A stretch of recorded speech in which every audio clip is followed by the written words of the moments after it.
कोबीची 30 भाजी खाऊन कंटाळा आला होता. म्हटलं चला आज काहीतरी कोबीचं नवीन बनवावं. नवीन म्हणजे तसं जुनंच आहे. आज मी बनवली होती कोबीची कोबी मंचुरियन. अगदी सोप्या पद्धतीने बनवायला वेळ लागला होता, पण खायला अगदी मस्त आणि टेस्टी झाली होती. दिसतही छान होती. चला तर मग पाहूया आज कशी बनवली कोबी मंचुरियन. मी ते कोबीचा ताजा गड्डा घेतला होता. एक मीडियम आकाराचा गड्डा होता. तो छानपैकी मिठाच्या पाण्यामध्ये घालून अख्खा गड्डा 15 ते 20 मिनटं तसाच ठेवून दिला. 15 ते 20 मिनटानंतर त्याला बाहेर काढून घेतलं. स्वच्छ धुवून घेतला. त्याच्यावरची जी खराब पाणी होती ती सगळी मी काढून घेतली.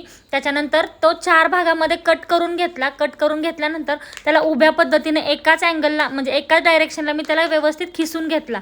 तेही मोठ्या किसणीने मी त्याला व्यवस्थित खिसून घेतला. त्यानंतर त्याच्यामध्ये मीठ घालून तो हाताने थोडासा एकसारखा एकजीव करून घेतला. मिठाचं पाणी त्याला सुटू दिलं. त्याच्यानंतर मग मी त्याच्यामध्ये सॉसेस घातले होते. Red chilli sauce, green chilli sauce, dark soya sauce आणि शेजवान चटणी. यापैकी रेड चिली सॉस आणि ग्रीन चिली सॉस जो आहे ना तो मी घरीच बनवला होता. बाकीचे 2 सॉसेस मी बाहेरून आणले होते. त्यानंतर मी त्याच्यामध्ये एकसारखे ते सॉसेस एकजीव करून घेतले. नंतर त्यामध्ये मी थोडं ठेचलेलं आलं, लसूण थोडंसं आणि कांद्याची पात अशी घालून घेतली त्यामध्ये. त्यानंतर मग मी याच्यामध्ये 1 वाटी मैदा आणि 1 वाटी कॉर्नफ्लावर 1 वाटी कॉर्नफ्लावर मी याच्यामध्ये घालून घेतलं. 1 वाटी मैदा आणि 1 वाटी कॉर्नफ्लावर बरोबर मला तेवढं ते बसलं. म्हणजे कोबीचा गड्डा कसा असेल त्याच्यानुसार तुम्ही पीठ कमी जास्त करू शकता व्यवस्थित. त्याच्यानंतर मग मी त्यामध्ये मीठ टाकून एकसारखं त्याला 2 ते 3 मिनटासाठी व्यवस्थित एकसारखं एकजीव करून घेतलं त्याला व्यवस्थित. इथे मी म्हणजे थोडं करत मी 2दा इथे पीठ घातलं होतं, कारण जास्त घट्टही होता कामा नये आणि जास्त पातळही होता कामा नये. अशा पद्धतीने मी व्यवस्थित पीठ मळून घेतलं होतं. इथे पाण्याचा अजिबात वापर करायचा नाही आणि चवीपुरतं थोडंसं लाल तिखट टाकायचं. तुम्ही तुमच्या म्हणजे तुम्हाला जसं तिखट लागत असेल ना त्यानुसार तुम्ही लाल तिखटाचा इथे वापर करू शकता. मी अगदी इथं चवीपुरतंच घातलं होतं लाल तिखट, जास्त नव्हतं घातलं. त्यानंतर मग मी कढई तापायला ठेवली. कढई म्हणजे हायवरती ठेवायची. त्याच्यामध्ये तेल ओतून कढई चांगली कडकडीत तापू द्यायचं. तेलही व्यवस्थित कडकडीत तापू द्यायचं. जर तेल कोमट असेल तर आपले व्यवस्थित कोबी मंचुरियन भाजले जाणार नाहीत, आतून कच्चे राहतील. अशा पद्धतीने व्यवस्थित तेल कडकडीत झाल्यानंतर आपण भजी कसे सोडतो त्या पद्धतीने मी इथे सगळे कोबी मंचुरियन सोडून घेतले होते. अगदी व्यवस्थित ते एकसारखे मंद आचेवरती तळून घेतले. थोडेसे तळत आल्यानंतर गॅस मोठा करून मी त्याला एकसारखे भाजून घेतले 2 ते 3 सेकंदासाठी. परत गॅस मोठा करून दुसरी बॅच तळून घेतली. अशा पद्धतीने मी सगळ्या बॅचेस इथे तळून घेतल्या होत्या.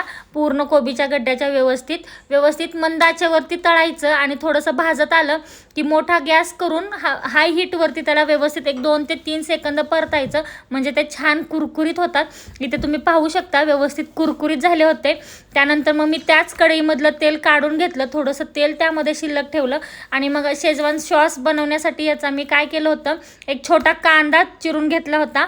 आलं आणि लसूण पेस्ट करून त्याच्यामध्ये टाकलं होतं. 1 मिरची चिरून टाकली होती त्याच्यामध्ये. चवीनुसार मी त्याच्यामध्ये मीठ घालून घेतलं. व्यवस्थित एकसारखं लाल होईपर्यंत व्यवस्थित भाजून घेतलं. त्यानंतर हे सगळे जे सॉसेस होते ते एकत्र करून घेतले. शेजवान चटणी, soya sauce, red chilli sauce, green chilli sauce हे सगळे सॉसेस मी एकत्र करून घेतले. इथे तुम्ही तिखट तुमच्या चवीनुसार तिखट कमी जास्त करू शकता. तुम्हाला जास्त स्पायसी हवे असेल तर सॉसेसचं प्रमाण थोडं वाढवा. त्याच्यानंतर मी कॉर्नफ्लावरची स्लरी करून घेतली होती. कॉर्नफ्लावरची मी 2 चमचे कॉर्नफ्लावर पाण्यामध्ये भिजत ठेवून त्याची पातळ अशी स्लरी केली होती मी, कारण ह्याचाच आपल्याला जो काही सॉस आहे तो सॉस बनवायचा होता. हे सगळं व्यवस्थित एकसारखं भाजून झालं की याच्यामध्ये मी सॉसेस सगळे टाकून घेतले आणि ते कॉर्नफ्लावरचे सॉसेस व्यवस्थित परतल्यानंतर कॉर्नफ्लावरची जी मी स्लरी केली होती ना ती व्यवस्थित ह्याच्यामध्ये टाकून घेतली.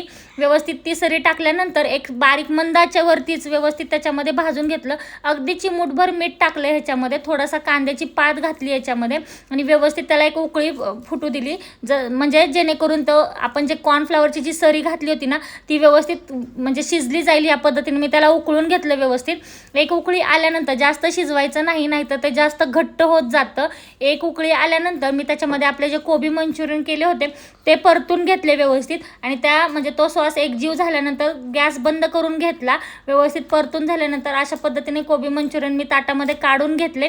त्याच्यावरती थोडं डेकोरेशनसाठी कापलेला कोबी आणि कांद्याची पात टाकली होती. अशा पद्धतीने मी कोबी मंचुरियन केली होती. आवडल्यास नक्की लाईक, शेअर आणि कमेंट नक्की करा आणि तुम्हीही बनवून सांगा की कसे झालेत. आणि दोन्ही सॉसेसच्या रेसिपी हवी असतील तर मला कमेंट करून नक्की सांगा.